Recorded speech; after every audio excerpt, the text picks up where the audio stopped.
Is that recording now? Right then, ladies and gentlemen, boys and girls, thanks for tuning in today. This is a section with Simon, and I'm talking to you about the topic of the last couple of weeks. If I was to say to you, let's do a bit of psychology together, right? Grab your pen, grab your paper, get ready, keep it to yourself. Are you all ready? Yeah. You got a pen? Yeah. Have you got your paper? Yeah. You all with me on this now? Yeah. Yes. Are you ready? Yes. I'm going to say one word, and one word only, from a psychological aspect. Think of word association. Ready? Yeah. I want one word from pen to paper, and that's the only bit of psychology we're doing in this session. On your marks, get set. The first thing that comes to your mind, like shout, shark! Keep it yourself. Sharks. Do I need that? Do I need this? What do I need? It's my love, it's my passion, it's my fear. I got 5.5 shark tattoos on my body based on Polynesian and Indonesian culture. I can take it right back the last couple of thousand years. Origin and types, you might ask. If you want to take notes, feel free to stop me at any time. Time's against me, I could draw this out in 3 hours, I'm going to do it in 15. There's a shark called the Megdalon. Right? Very prehistoric. Sharks are prehistoric. We go right back. It's the last dinosaur that's left roaming the world, roaming these waters, roaming the seas, right? You want to go to the Newport Museum, for me to back myself up, have a look on the first floor. Go to the first floor, Newport Museum, you'll have a fossilised shark's tooth of a Megdalon. Something like that. And it is about that size. And that's one of his back teeth. A Megdalon shark tooth is the size of a hand. If you was to sit 3 people by here and stand 3 people behind the people sitting down, that is the diameter of a Megdalon shark's mouth. Probably the size of a double-decker bus. Roaming the waters at 25 miles an hour and devours anything in its sight. Any questions so far? No? Are you listening? You calibrated? You with me on this? Right then, 350 plus shark types and species in the world at the moment. It was 300 about 10 years ago, but all of a sudden there's sharks appearing all over the world. There's one called a megamouth shark, right? Probably sounds like me delivering. But this megamouth shark was found, and it's about 26 foot long, and all these conservationists and these underwater marine biologists never found it. They found it in 1986, 87. Yeah?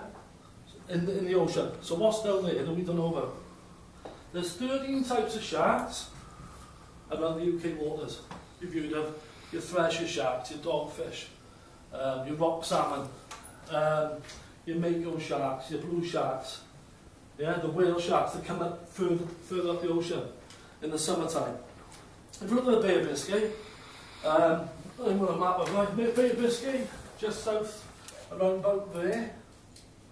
Bay of Biscay, divers, I spoke to divers, people who work underwater, and they said in the last 10 years, there's greater vegetation growing further north.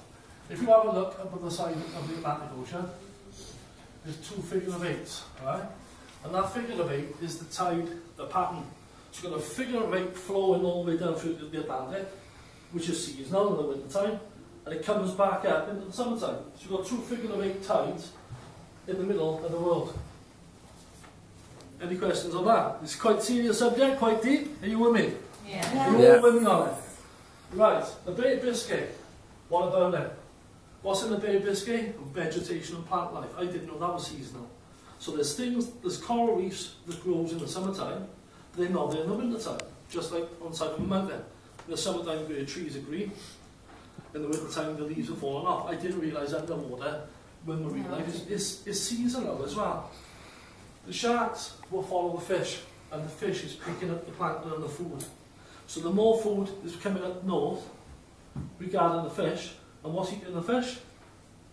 Sharks. The sharks. So what's coming closer to Cornwall every year? Sharks are coming closer to the UK. Any questions so far? Second part of my little chat. 4 dangerous sharks in the world. What do you think the most dangerous shark in the world is? Undereaten. No, undereaten. Great white shark, very good. otherwise known as the Killer. Jaws. Jaws, the killer machine, White Death, White Pointer as it's known in South Africa and Australia. Right, the Latin name for it, I'll put it up for you now. If you want to learn a bit of Latin, you learn a bit of psychology, we do a bit of Latin. Here we go. There's my baby. You're talking Carcharodon carcharias, which is the Latin name for great white shark, great white hunter. Any questions on that? You might say, what about it? I can take that, like, no problem. Between the gap of these teeth, right, 1 inch, right? If we're into your maths, in between the shark's tooth, power, the bottom jaws will capture whatever it's going for, like a knife and fork. So your bottom section of teeth will hold you, and the top set of teeth will grind you, like a knife and fork, and cut you up and eat you. Great white shark grab you, for instance, if we're in the sea, that is 5,000 tons of power per square inch, each shark tooth. So in between each shark tooth, there's like 5 cars sitting on it, in that car park. So that's the great white strength and power and torque ratio between those two teeth. That's crazy, yeah? Tiger shark, if you have a look on the board, is a scavenger of the sea. Now this one is a naughty little boy, or naughty little girl, because this is the one that's given the great white shark the bad name. Why is that? The tiger shark is a tropical water dweller. 3 types of waters in the world. You've got 50 degrees centigrade and below, and that's where Antarctic and the South and the North Pole comes in. The sharks that live at the bottom of the sea at 50 degrees or less. You've got temperate water dwellers, which is from 50 degrees to 70 degrees centigrade. That's where your great white sits. And then you've got sharks who are tropical water dwellers, which go from 70 degrees plus, which is your tiger shark. So if you're with me already, so when you think you've got to go somewhere tropical for a great white shark to attack you, so what have I already said? It's too hot for it, or too hot for her. Because the shark internally have got a water pump, like a water bottle, hot water bottle. What will the shark do? It can adapt to its background, it can adapt to whichever part of the world it is, and it can turn its valve up or down 4 degrees. So if it's too cold today, or you just turn your water bottle up 4 degrees. Or vice versa, if it's too cold, or you go around South Africa, I'll turn it up a bit. Very, very clever, that's where they survived. The bull shark is this baby boy here, otherwise known as the Zambezi shark. And that shark is usually in the Gambia, West Africa, and it comes through, and the clever little thing, it can go through salt water, but it can come up rivers and ravines into fresh water. So your little African family are there, cleaning up their, doing all their washing in a 4 or 5 foot of water, and a 10-foot will come and take away the children with unrecorded shark attacks. These are things that's not recorded because they're out in the wilds, out in the sticks, they haven't got a radio or TV.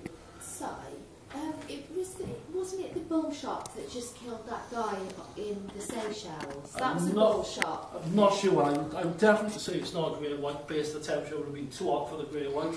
Around that area you've got your tigers and your bull shark, which is around the African area, and the Seychelles is just southeast side of Africa. You've got your mako shark. See the picture of the mako shark right here? That one and that one. That is the fastest shark in the world. This game fish shark. And that is the great white shark's cousin. Can you see the resemblance? That one and that one. That's like the bigger version of that one. The mako shark is as quick as a marlin. It can go at speeds of 40 miles an hour, jump out of the water when it's on a line, and you've seen the film Jaws, yeah? And it can still be on that line for 4 hours. You could lose nearly a stone in weight of sweat trying to fight this baby onto the boat. That will fight you to the death until you get onto the boat. Very fast, very adaptable, but that's a tropical shark dweller. That can go in the hot waters with the great white can't. Right then. So I'm going to show you what I'm doing all the time. You might be interested in what I got here.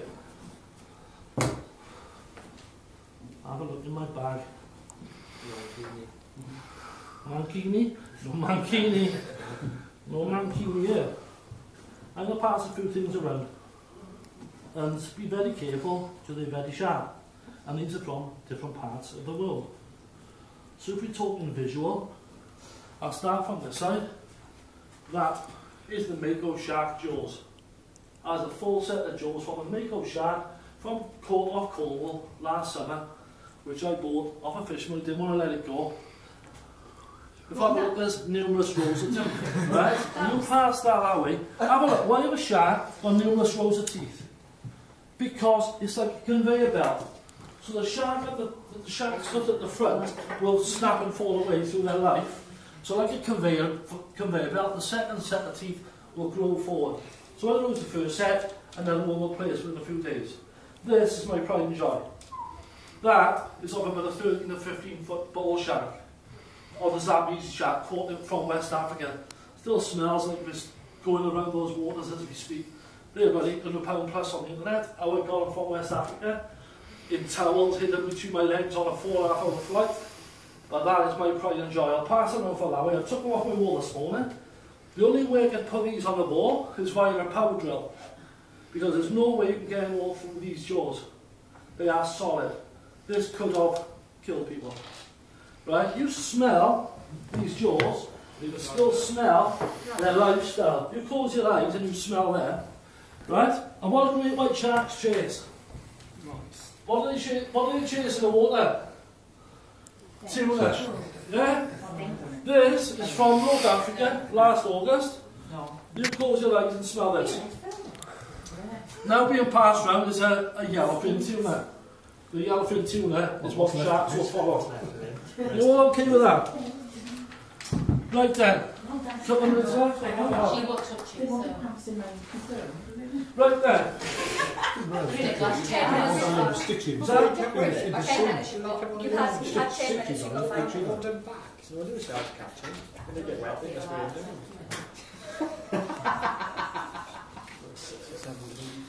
right then. You all with me on this so far? Yeah. You happy?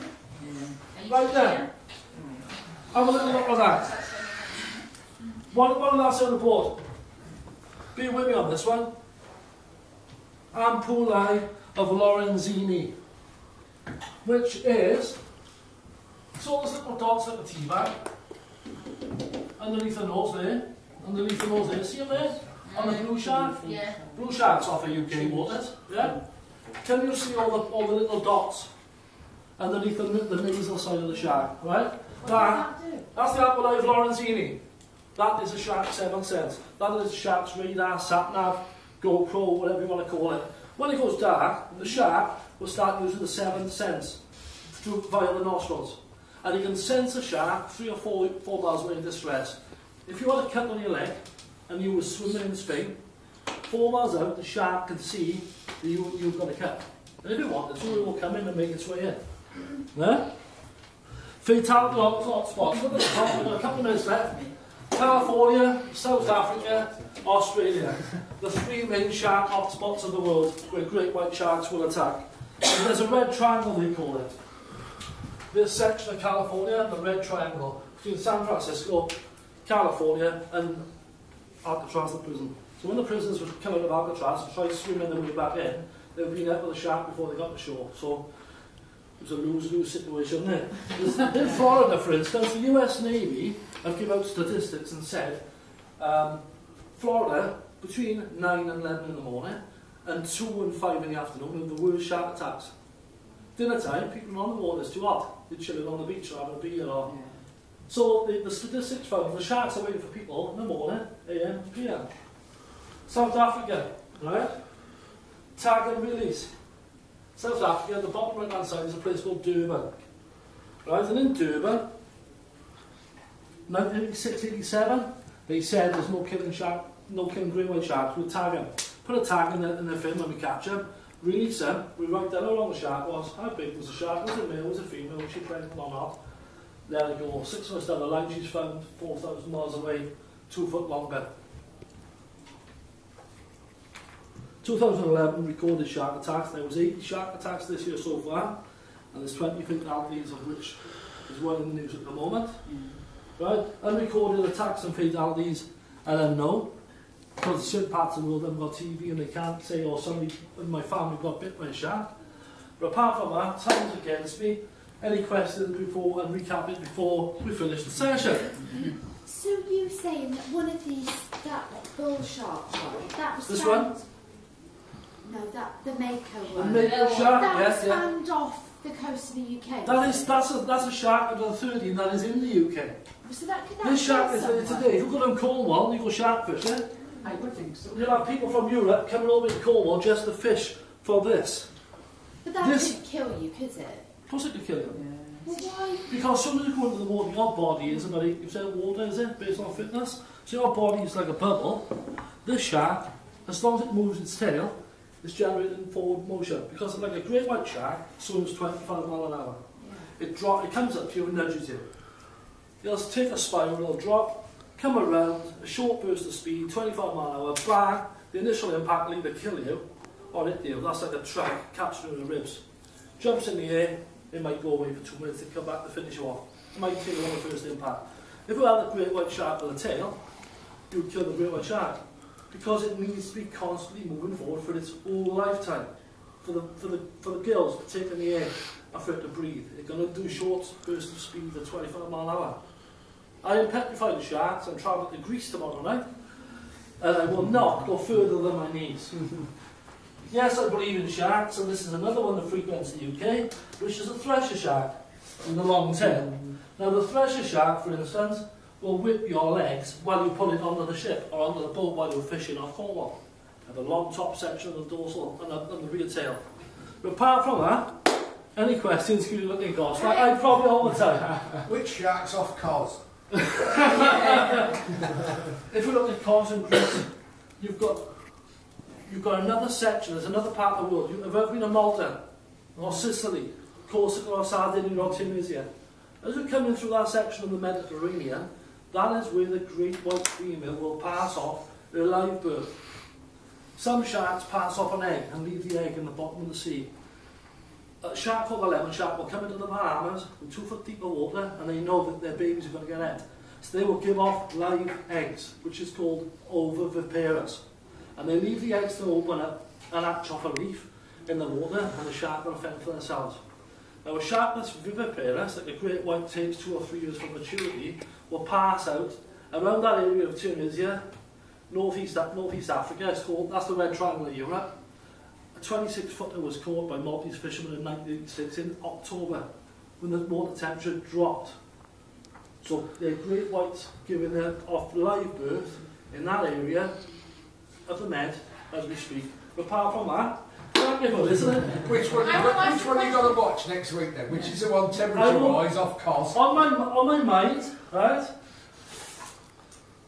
I know for a fact the great white females will be in that area. Makos are around all the time. The blue sharks are there, they're the cosmopolitan shark. They're right through the middle of the world all year.